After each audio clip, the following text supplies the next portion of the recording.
अस्सलामुअलैकुम वरहमतुल्लाहि वबरकातुहू। उम्मीद है मेरे तमाम अहबाब और मेरी तमाम माँ बहनें खैर व आफियत से होंगी। रब ताला आपको खुश व खुरम रखे।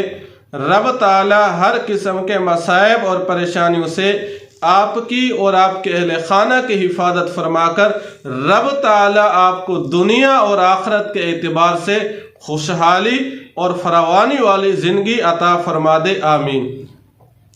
आज आप हज़रात की खिदमत में जो अमल लेकर हाजिर हुआ हूँ, आप यूँ समझ लीजिए ये अमल मेरी तरफ से गिफ्ट और हदिया है आपके लिए। आप ये अमल कीजिए, इंशाअल्लाह जिस मकसद के लिए मैं आपको बताने जा रहा हूँ उस मकसद में इंशाअल्लाह आप कामयाब और कामरान हो जाएंगे। वो मकसद भी पूरा हो जाएगा। उस मकसद के हासिल हो जाने के बाद कोई बंदा आपको नुकसान भी नहीं दे सकेगा। वो अमल क्या है? अगर आप पसंद की शादी करना चाहते हैं, आप किसी से मोहब्बत करते हैं, आप ये ज़रूर अमल कीजिए। इस अमल की बरकत से रब ताला फजल करम वाला मामला फरमाते हुए जिस जगह आप शादी करना चाहते हैं, पसंद की शादी या जायज़ मोहब्बत आप रखते हैं, इंशाअल्लाह अब आपकी तमाम मुरादें पूरी हो जाएंगी। और ये वो वजीफ़ा है जो मुजर्रब शुदा है। कई लोगों को हमने बताया, अल्हम्दुलिल्लाह वो कामयाब हो चुके हैं। अब वो माशाअल्लाह खुशहाली और फरावानी वाली ज़िंदगी अल्लाह ने उन्हें दी हुई है। अगर आप भी चाहते हैं, आप इसी उम्मीद पे बैठे हुए हैं कि एक दिन तमाम रुकावटें दूर हो जाएंगी, जितनी भी रुकावटें हैं जिस ख़ानदान की तरफ से भी है, इंशाअल्लाह अब वो रुकावटें दूर हो जाएंगी। आप ये वजीफ़ा ज़रूर कीजिए। और आप कहेंगे कि हमने फ़लाँ वज़ाइफ किए लेकिन कोई ख़ातिर फ़ायदा हमें नहीं मिला। उसकी भी कुछ वजूहात होती हैं।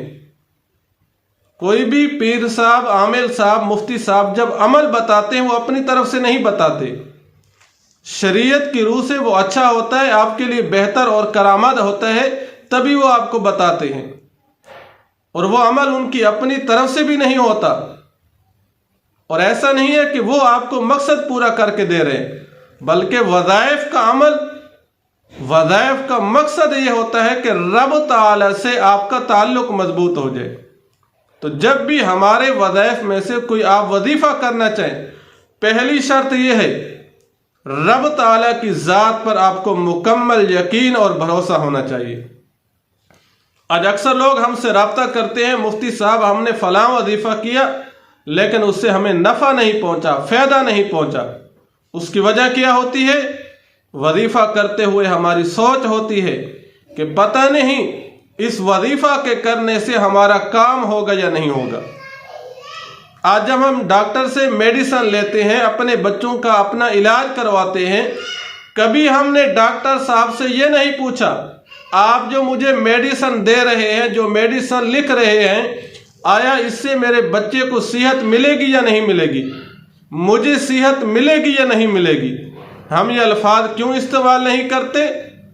हमें रब ताला की ज़ात पर कामिल यकीन भी होता है और माहिर डॉक्टर पर एतमाद भी होता है।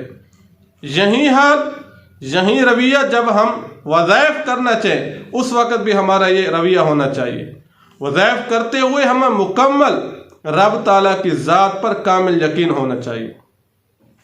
दूसरी शर्त, इन वज़ाइफ से हमें नफ़ा क्यों नहीं पहुँचता, उसकी बुनियादी दूसरी वजह, और आप दूसरी शर्त भी समझ लीजिए अगर अपने मकासद में कामयाब होना चाहते हैं, वह है नमाजों की पाबंदी कीजिए। हम वज़ाइफ कर रहे हैं, लाखों वज़ाइफ करते रहें, कोई वजीफ़ा भी हमारे लिए करामत साबित नहीं होगा जब तक हम नमाज की पाबंदी नहीं करेंगे। नमाजों की पाबंदी करने से रब ताला से हमारा ताल्लुक मजबूत हो जाएगा। जितना रब ताला से हमारा ताल्लुक मजबूत होगा उतना ही रब ताला से हम अपने काम मनवा सकेंगे, उतना ही रब ताला हमारे मकासद को पूरा फरमा देंगे। तो दूसरी वजह वज़ाइफ से हमें क्यों फ़ायदा नहीं पहुंचता कि नमाजों की कमी है। हम नमाजों को वक़्त पर अदा नहीं करते।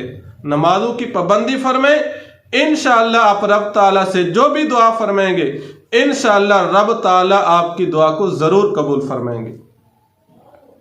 تو آپ یہ وظیفہ کریں۔ پسند کی شادی کرنا چاہتے ہیں، کوئی رکاوٹ ہے لڑکی کے خاندان کی طرف سے، لڑکے والوں کی طرف سے، انشاءاللہ وہ تمام رکاوٹیں دور ہو جائے گی۔ جتنی بڑی رکاوٹیں ہوں انشاءاللہ وہ رکاوٹیں دور ہو جائیں گی۔ آپ نے یہ وظیفہ 7 دن مسلسل کرنا ہے، درمیان میں ناغہ نہیں کرنا۔ نماز عشاء کے بعد 7 دن آپ یہ وظیفہ کریں، انشاءاللہ 7 دن سے پہلے آپ کا کام ہو جائے گا۔ آپ یہ وظیفہ ضرور کیجئے۔ اگر آپ وظائف کر کے تھک چکے ہیں، اب انشاءاللہ آپ کو مایوسی نہیں ہوگی، اب انشاءاللہ آپ نا امید نہیں ہوں گے، اب آپ کا کام ہو کر رہے گا۔ وہ وظیفہ کیا ہے؟ نماز عشاء کے بعد، نماز پڑھنے کے بعد 2 رکعت صلاۃ الحاجت نفل کی نیت سے پڑھ کر 1 مرتبہ پیغمبر علیہ الصلاۃ والسلام پہ درود شریف پڑھ لیجئے۔ یہ پڑھنے کے بعد اللہ رب العزت کا جو اسم اعظم ہے الف لام میم اللہ لا الہ الا هو الحی القیوم، 3 مرتبہ پیغمبر علیہ الصلاۃ والسلام پہ درود شریف پڑھ لیجئے۔ پڑھنے کے بعد یہ اسم اعظم 3 مرتبہ پڑھ لیجئے، الف لام میم اللہ لا الہ الا هو الحی القیوم۔ یہ پڑھنے کے بعد یہ آیت کریمہ آپ 100 مرتبہ پڑھ لیجئے، رب انی لما انزلت الی من خیر فقیر، رب انی لما انزلت الی من خیر فقیر۔ یہ آیت کریمہ 100 مرتبہ پڑھ لینی چاہیے۔ یہ پڑھنے کے بعد پھر آخر میں 3 مرتبہ درود شریف اور 3 مرتبہ اللہ رب العزت کا اسم اعظم الف لام میم اللہ لا الہ الا هو الحی القیوم۔ یہ پڑھنے کے بعد رب تعالیٰ کے حضور دعا فرمائے، اور دعا مانگتے ہوئے ہمیں یہ خیال رکھنا چاہیے کہ دعا شروع کرتے وقت سب سے پہلے اللہ کی تعریف ہم بیان کر دیں۔ اللہ کی تعریف کیا ہے؟ ہر مسلمان کو یاد ہے الحمدللہ رب العالمین، یہ اللہ کی تعریف ہے۔ یہ پڑھ کر پیغمبر پہ کوئی بھی درود جو آپ کو آسان لگے وہ آپ پڑھ لیجئے۔ پڑھنے کے بعد پھر اپنی حاجت، اپنی خواہش، اپنی تمنا رب کے سامنے رکھیں، آہوزاری کر کے، لگن کے ساتھ، یقین کے ساتھ، اعتماد کے ساتھ آپ دعا کیجئے۔ جب دعا ختم کرنے لگیں پھر 1 مرتبہ درود شریف اور اللہ کی تعریف، پہلے اللہ کی تعریف پھر پیغمبر علیہ الصلاۃ والسلام پہ درود پڑھ کر اپنی دعا ختم فرما دیں۔ 7 دن مسلسل آپ نے یہ عمل کرنا ہے، انشاءاللہ 7 دن سے پہلے آپ کا کام ہو جائے گا۔ دعا فرمائیں، اللہ رب العزت تمام امت مسلمہ کی حفاظت فرمائے، آمین۔